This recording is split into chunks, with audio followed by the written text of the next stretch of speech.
नमस्कार, आपके साथ मैं हूं मीनाक्षी खंडवाल।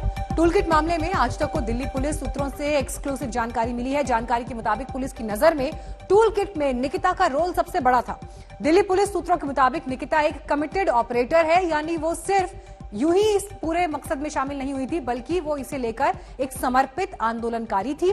निकिता और पीटर फ्रेडरिक के बीच हुए व्हाट्सएप चैट से पुलिस इस नतीजे पर पहुंची है और ये चैट भी आपको हम दिखा रहे हैं। निकिता जेकब ने जो बात इसमें लिखी है, उससे आप ये अंदाजा लगा सकते हैं कि ये जो संवाद चल रहा था वो संवाद कितना गहरा था और भूमिका कितनी सशक्त थी।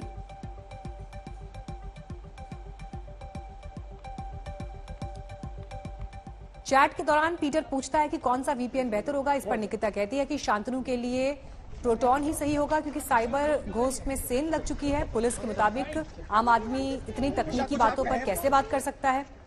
इसी वजह से दिल्ली पुलिस निकिता को कमिटेड ऑपरेटर मानकर चल रही है और सभी आरोपी टूलकिट को आपस में कॉम्सपैक यानी कम्युनिकेशन पैकेज के नाम से बुलाते थे। पुलिस सूत्रों के मुताबिक निकिता जेकब ही दिशा रवि को टूलकिट वाली साजिश में लेकर आई। इसका मकसद यह था कि दिशा रवि का नाम बड़ा है और दिशा ग्रेटा के करीब थी। निकिता के घर 11 फरवरी को जब दिल्ली पुलिस ने सर्च किया तो उनके इलेक्ट्रॉनिक डिवाइस से काफी डेटा रिकवर हुआ, जिसमें व्हाट्सएप चैट, ईमेल शामिल है। निकिता पोएटिक जस्टिस फाउंडेशन के ईमेल भी इस्तेमाल कर रही थी। दो और नाम दिल्ली पुलिस के रडार पर है, शुभम और थिलक। ये दोनों भी व्हाट्सएप ग्रुप का हिस्सा थे।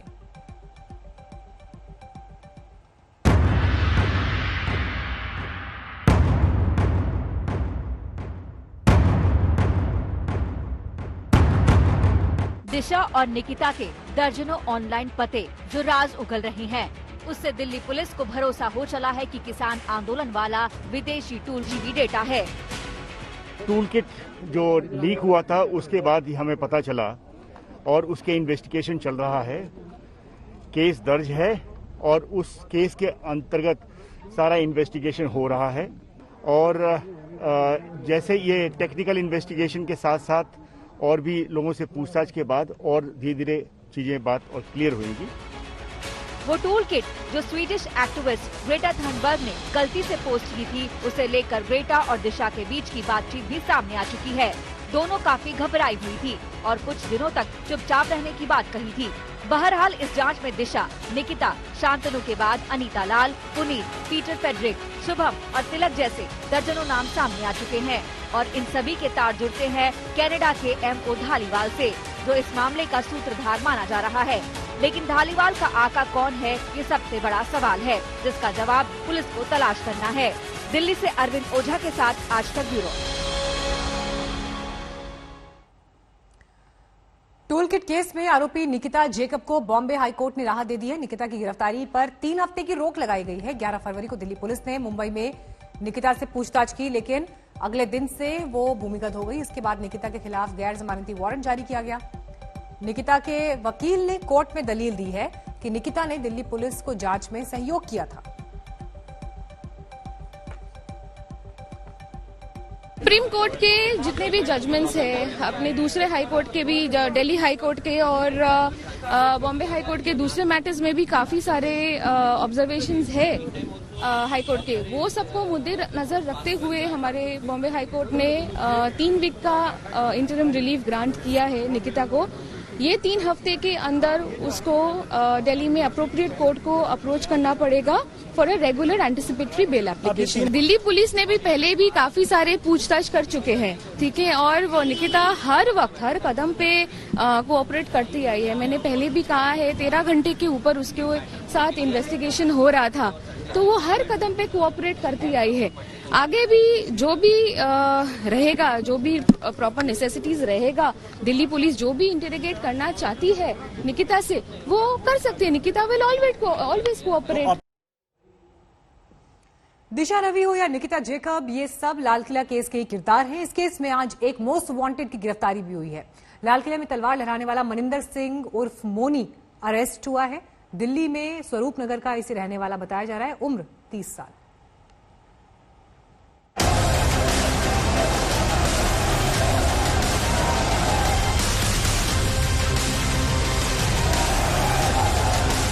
लाल किले पर लहराई तलवार।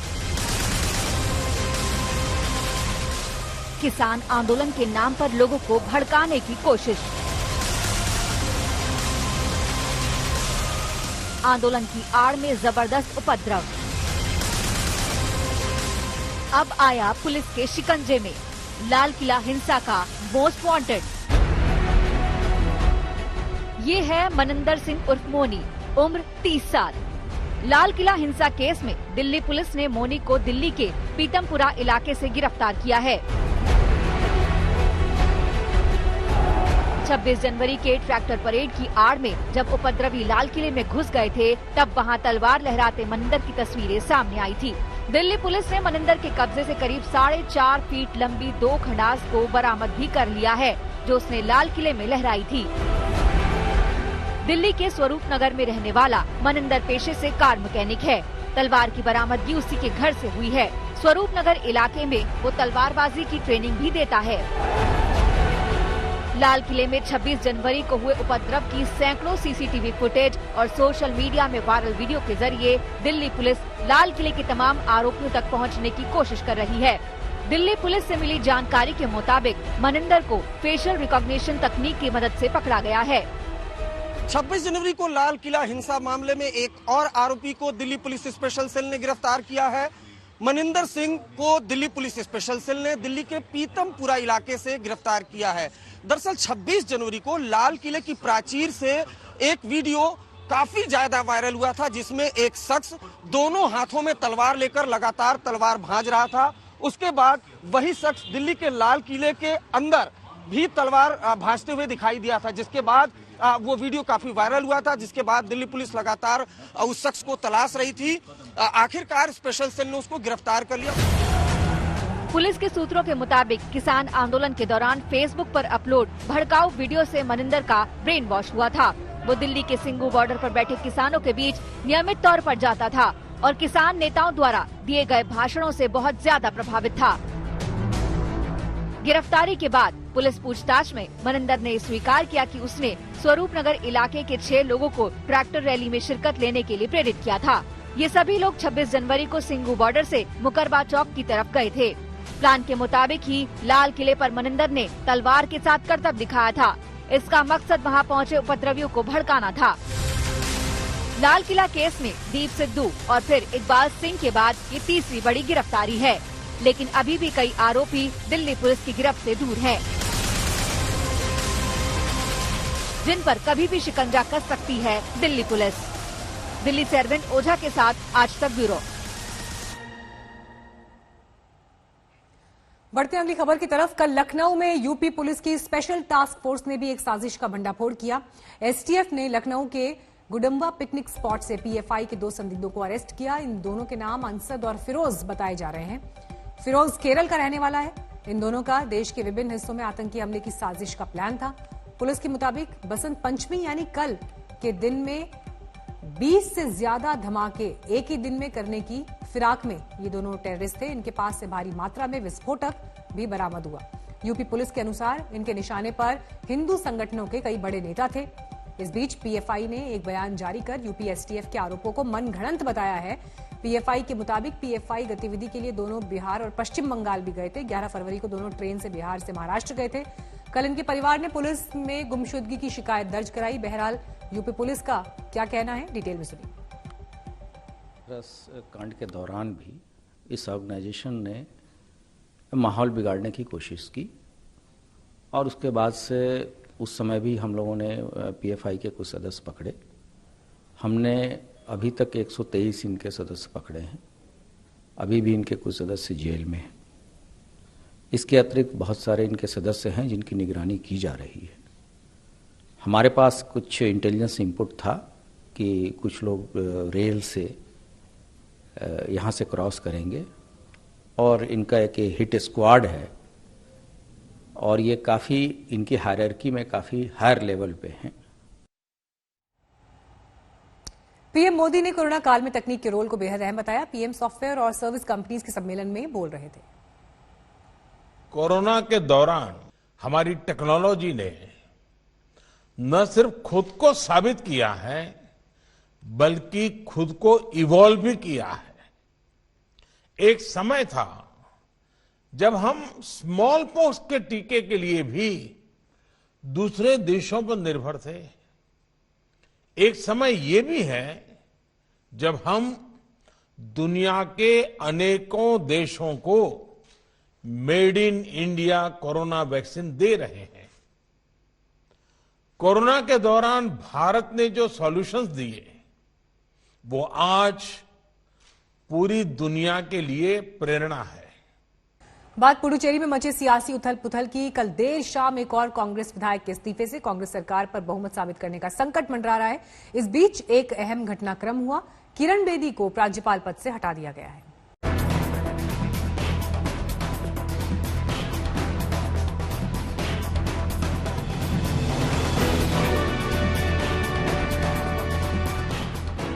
केंद्र शासित प्रदेश पुडुचेरी में अगले कुछ महीनों में विधानसभा चुनाव होने वाले हैं। चुनाव के चलते पुडुचेरी में सियासी संकट गरमाया हुआ है। इन सब के बीच किरण बेदी को उपराज्यपाल पद से हटा दिया गया है। राष्ट्रपति ने किरण बेदी को तुरंत प्रभाव से हटाते हुए तेलंगाना की राज्यपाल तमिलिसाई सौंदरराजन को पुडुचेरी का अतिरिक्त प्रभार सौंप दिया है। किरण बेदी को एलजी के पद से हटाए जाने के बाद कांग्रेस कार्यकर्ता जश्न मनाने लगे। हाथों में पार्टी के झंडे लेकर सड़क पर उतर गए, खुशी से झूमने लगे।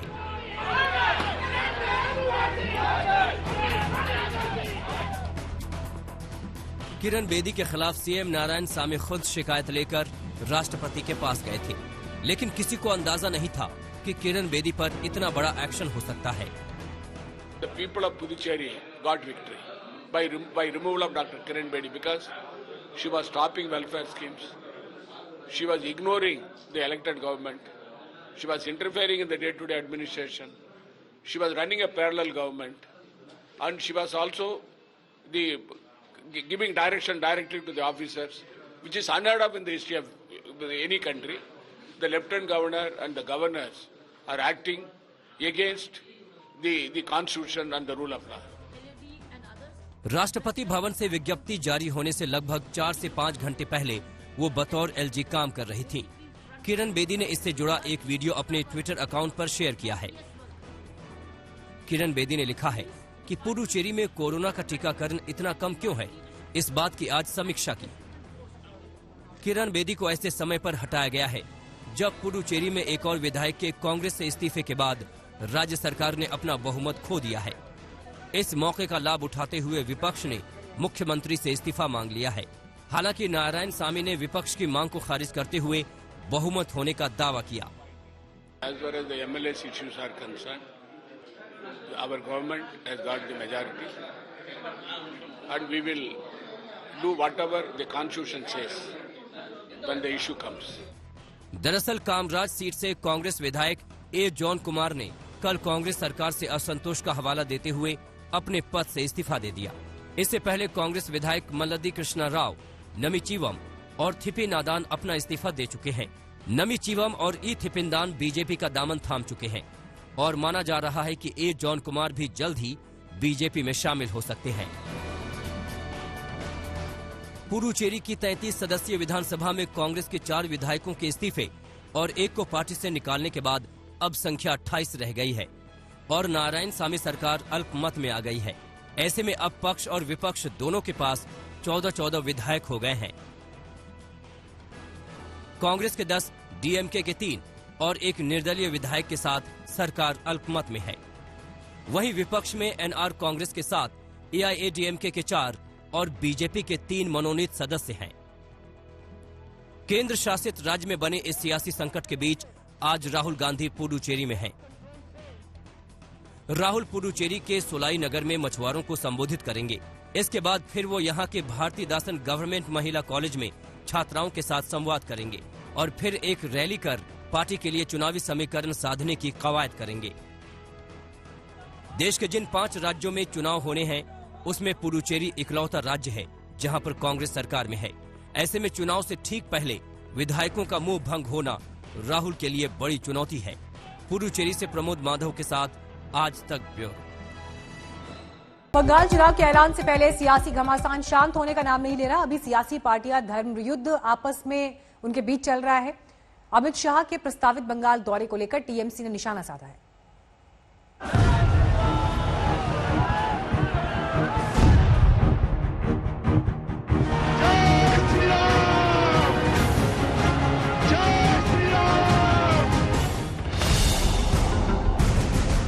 टीएमसी बंगाल में सरस्वती पूजा मना रही है। बीजेपी कह रही है ये पाप का प्रायश्चित करने की तैयारी है। सरस्वती पूजा बंद करके जो पाप किया है ना, उसका प्रायश्चित करें। गृह मंत्री शाह समेत बीजेपी के दिग्गज बंगाल में हल्ला बोल रहे हैं। टीएमसी कह रही है चुनाव आते ही बीजेपी को बंगाल की याद आ गई है। बंगाली का सब बंगाली को भी लड़ाता है, ये इसका काम ही है। लेफ्ट कांग्रेस ने भी ताल ठोक दी है। सियासत के रण क्षेत्र में दांव चल दिया है, क्योंकि सियासी समर में तस्वीर धीरे धीरे साफ होती जा रही है। ममता बनर्जी क्या सोचते हैं मुझे पता नहीं, शायद वो ये सोचते हैं कि बंगाल में सारे लोग कंगाल है।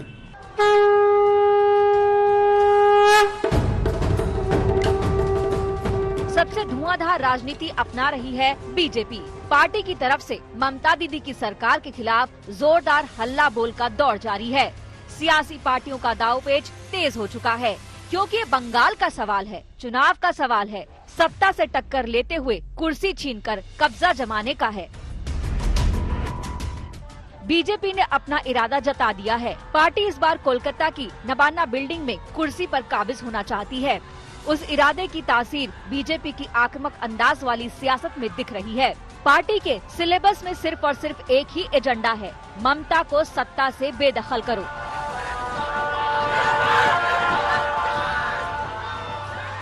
इसी की एक कड़ी है गृह मंत्री अमित शाह का दौरा।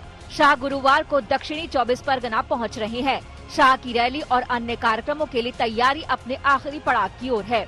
वो गुरुवार को कोलकाता से हेलीकॉप्टर के जरिए गंगा सागर पहुंचेंगे। वहां कपिल मुनि मंदिर में पूजा अर्चना करेंगे। फिर काकद्वीप में बीजेपी की परिवर्तन रथ यात्रा के आखिरी चरण को रवाना करेंगे। शाह खुद भी 15 किलोमीटर तक रथ यात्रा में मौजूद रहेंगे। गृह मंत्री के कई अन्य कार्यक्रम भी तय हैं। अच्छी तैयारी है और लोगों में उत्साह भी बहुत है।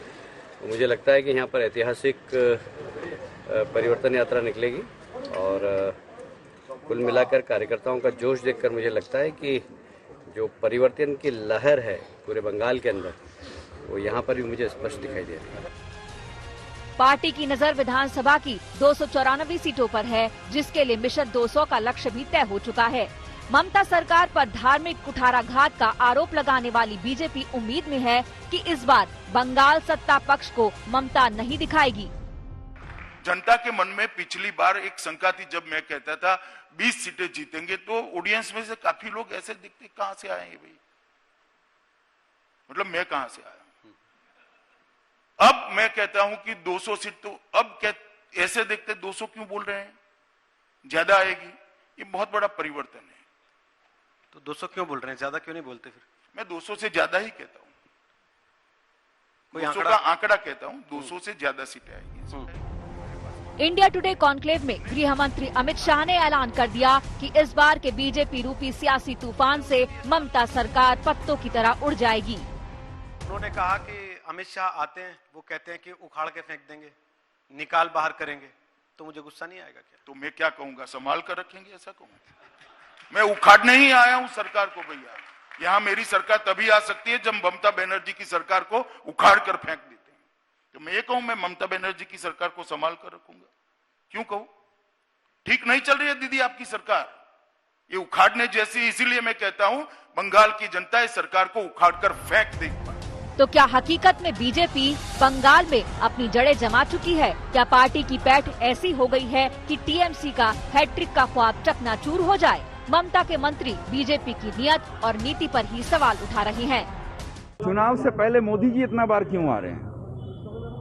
इतना दिन बंगाल का ख्याल नहीं ना, अभी रोज रोज आ रहे हैं, कभी हल्दिया में आ रहे हैं, कभी इधर आ रहे हैं, क्यों आ रहे हैं? ये सवाल तो हम लोग भी उठा सकते हैं, ये सवाल का कोई अंत है? टीएमसी नेता सवाल उठा रहे हैं तो ममता बनर्जी ने इंडिया टुडे कॉन्क्लेव के मंच से शाह को चुनौती दे दी थी कि वो खुद आकर बंगाल में चुनाव लड़ें और जीत कर दिखाएं। अमित शाह ने आज कहा कि दीदी अपनी खुद की सीट नहीं बचा पाएंगी नंदी। उसको लड़ने बोलिए ना, उधर में जैसे होम मिनिस्टर का बात करते हैं ना, शोभा नहीं देता, उसको बोलिए इधर में लड़ने के लिए। अगर वो जीत जाएंगे तो उसको हम स्वराष्ट्र मंत्री बना देगा बंगाल का। टीएमसी और बीजेपी के बीच चुनावी टेंशन बढ़ता जा रहा है। जुबानी जंग के साथ साथ सियासी रंजिशों का हिंसक रंग भी बंगाल की धरती पर दिख रहा है, लेकिन बीजेपी हार मानने को तैयार नहीं।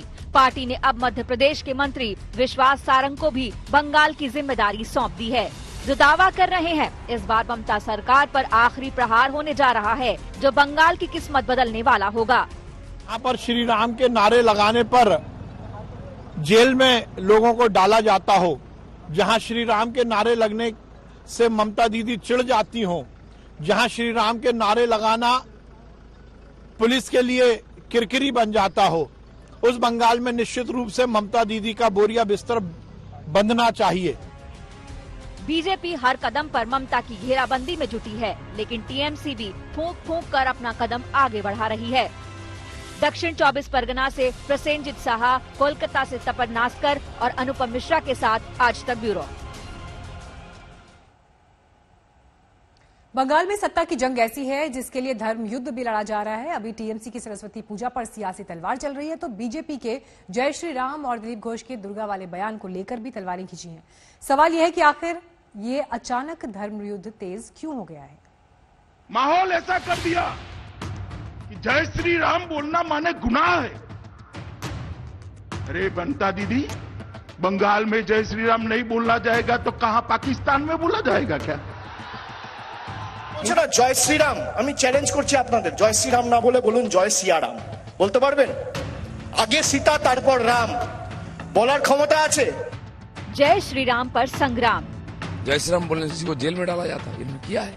जो दुर्गा पूजा का और मूर्ति विसर्जन को रोकते हैं बंगाल में, उनको दुर्गा का नाम लेने का कोई अधिकार नहीं। माँ दुर्गा को शरण नहीं आता कौन? रामचंद्र। राजनीति में राम कैसे आ गई? राम तो राजनीति में नहीं आ सकता है, राम तो मंदिर में हो सकता है। सरस्वती पूजा सियासी दंगल। सरस्वती पूजा हर घर में होता है, हर पाड़ा में होता है, हर मोहल्ला में होता है। इसमें कहाँ पे ये सब बात आता है कि पूजा नहीं होता है इधर में? प्रभु राम के नाम पर घमासान। বলছে না জয় শ্রীরাম, আমি চ্যালেঞ্জ করছি আপনাদের, জয় শ্রীরাম না বলে বলুন জয় সিয়ারাম। तो देवी दुर्गा पर जुबानी टक्कर। दुर्गा पूजा का विसर्जन में बाधा डाल के पाप किया है, इसलिए दुर्गा दुर्गा कर रहे हैं। बंगाल की सियासत में ये नई लड़ाई है। सियासी पार्टियों का धर्म युद्ध जारी है। चुनावों से ठीक पहले धर्म की याद क्यों आई?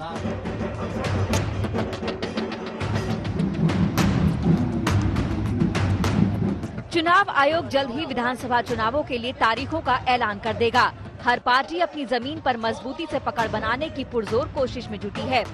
सियासी पंडित इस बार की लड़ाई में टीएमसी से बीजेपी की सीधी टक्कर बता रहे हैं, लेकिन क्या धरातल पर हकीकत महज इतनी भर है? ओवैसी, अब्बास सिद्दीकी जैसे चेहरों के चुनावी मैदान में आने के बाद से ममता की मुश्किलें बढ़ी हुई हैं। तो बीजेपी इस बार ऐतिहासिक जीत हासिल कर ताज पर कब्जा करना चाहती है। तमाम पार्टियों का इरादा एक जैसा ही है। शायद यही वजह है कि इन दिनों धर्म वाली लड़ाई तेज हो चुकी है। बंगाल बीजेपी अध्यक्ष दिलीप घोष ने हाल ही में राम और दुर्गा की तुलना करते हुए बयान दिया तो सियासी उबाल आ गया।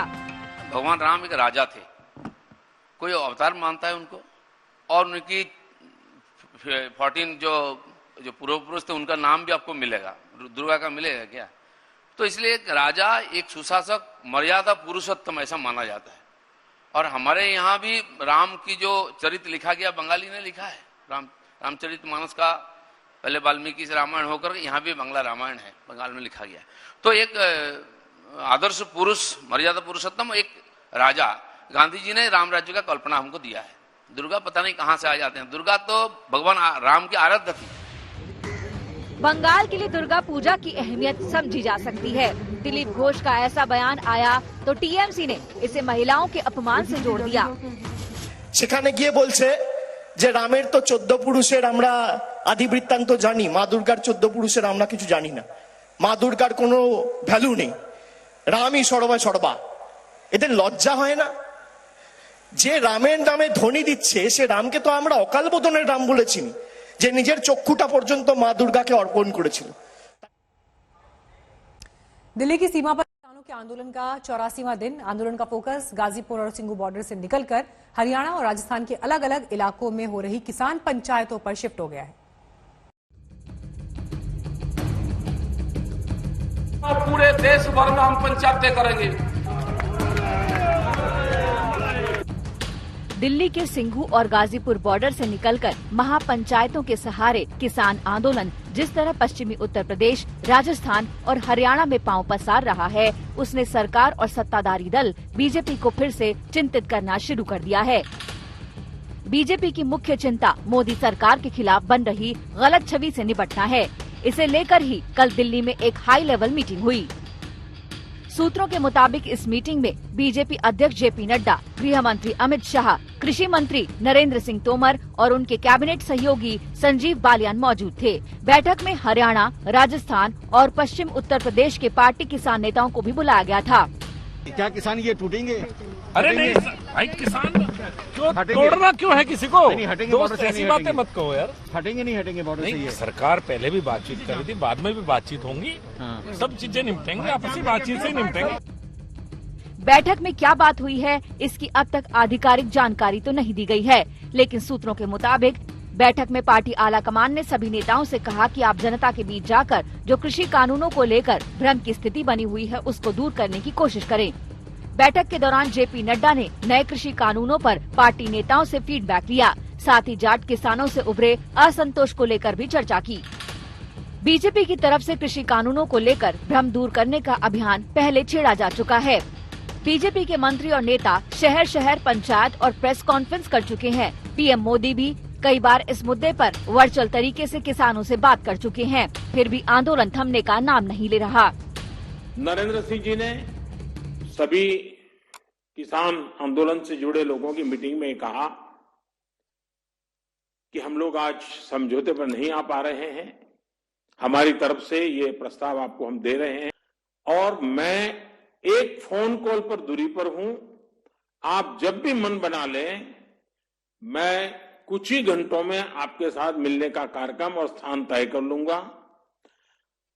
भारत सरकार का वो प्रस्ताव आज भी वैसे का वैसा खड़ा है।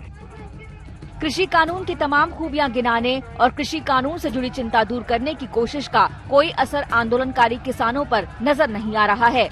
किसान आंदोलन का चेहरा बने बीकेयू के राकेश टिकैत कल भी रोहतक की किसान पंचायत में शामिल हुए और आंदोलन का विस्तार करने का ऐलान किया।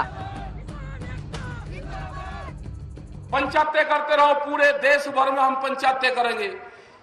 हम जाएंगे, गुजरात में भी जाएंगे, महाराष्ट्र में भी हम जा रहे हैं, देश में पंचायत करेंगे। हम जाएंगे, बंगाल में भी जाएंगे, बंगाल में भी बड़ी मीटिंग होगी। वहां की भी सरकार कुछ तंग कर रही, किसानों को कुछ भारत सरकार तंग कर रही। जाएंगे, बहाना किसी का होगा, पंचायत वहां पे भी करेंगे। दिल्ली के गाजीपुर और सिंघू बॉर्डर पर 83 दिन से किसान धरने पर बैठे हैं। सरकार और किसानों के बीच 11 दौर की बातचीत बेनतीजा रही है। 20 जनवरी के बाद सरकार और किसानों में बातचीत बंद है। गतिरोध इस स्तर पर पहुंच चुका है कि अगली बैठक के बारे में कहीं से कोई संकेत नहीं है, जबकि पीएम कह चुके हैं कि वो सिर्फ एक फोन कॉल दूर हैं। और मैं एक फोन कॉल पर दूरी पर हूं। आप जब भी मन बना लें, मैं कुछ ही घंटों में आपके साथ मिलने का कार्यक्रम और स्थान तय कर लूंगा।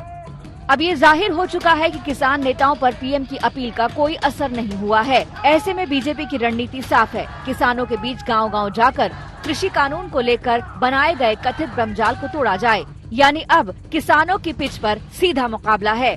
दिल्ली से हिमांशु मिश्रा के साथ आज तक ब्यूरो।